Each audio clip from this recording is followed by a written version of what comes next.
On September 19, 2012, the National Snow and Ice Data Center declared the annual sea ice minimum, with the lowest extent of Arctic sea ice ever seen in the modern record.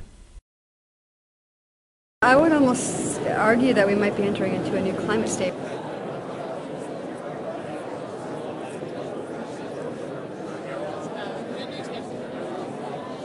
What is causing us to lose more of that winter ice cover every summer? Is it that you have these feedback processes starting to kick in?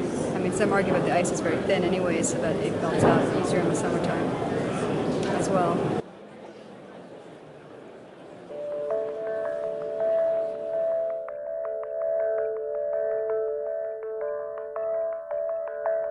The white stuff that you can see in the middle of the ocean here is the ice that's over 9 years old. As you go up into the bluer shades, the ice gets younger and younger. And starting, you can see the date here, we're still in the 1980s. You can see how that thick ice is being driven right out into the Atlantic Ocean. There's less and less of the old ice now. We're here still in the 1990s. And as that AO continues to drive all the thick ice out of the Arctic Ocean, you see that we're left with less and less of it. Getting up into the 2000s now, the Arctic is mostly filled with much younger ice. As we get right up to the present day practically, and here we are today. Basically, you see that there's hardly any of that thick ice left. The volume of ice at the pole naturally goes up in the winter and down in the summer, but it's been declining over the last 30 years. It's now at the lowest level since records began. Estimates that the North Pole could be ice-free in summer in a few years contrast with the official view of the Met Office that the Arctic will not be completely free of ice before the summers of 2030. But it's the effect of losing all that white ice that matters. The polar ice cap acts as a giant parasol, reflecting sunlight back into the atmosphere in what's known as the albedo effect. 30 years ago, the ice looked like this. The Arctic ice covered 2% of the Earth's surface, reflecting most of the sun's rays. But half of that ice has now gone, and open water absorbs far more of the sun's energy. The rays of the sun land on the bright white surface of the ice. Most of the energy is reflected back into space and the region stays cool. But when the ice retreats and melts, those rays fall on the darker surface of the ocean. That energy gets absorbed, warming the ocean, melting more ice. A vicious cycle then begins, what the scientists call positive feedback. The graph on the top right there, what that talks about is Arctic sea ice volume. It shows this pretty long-term trend here.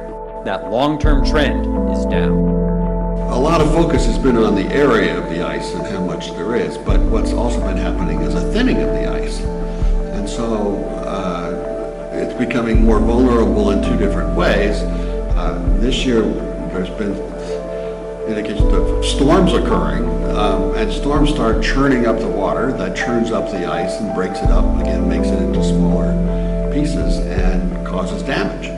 So as you open it up and you have open water, which can bring heat to the surface by churning and mixing and everything else, you're presumably adding more energy to the atmosphere, and so you have more potential for storms. So this is a very interesting phenomenon that I think people haven't really thought much about.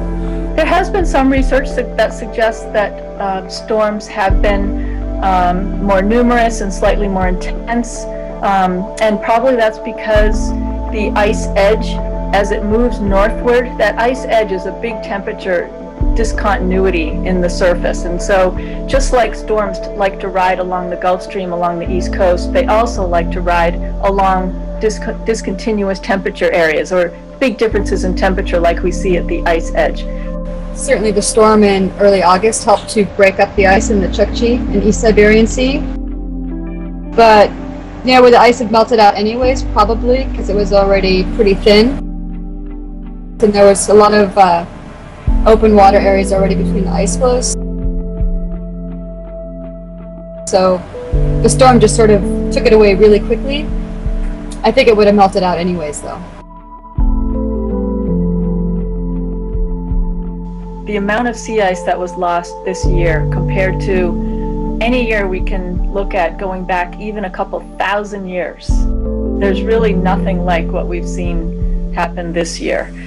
This loss of sea ice this summer is just such a stunning example of how the climate system is changing right before our very eyes. I mean, this is something that anybody can see. You don't have to be a scientist. And I like to hope that if there's a silver lining in all of this, that it's helping people to wake up and realize that this is a big problem. This is a real problem. It's happening now. It's not happening generations from now. And that we need to really start doing something about it.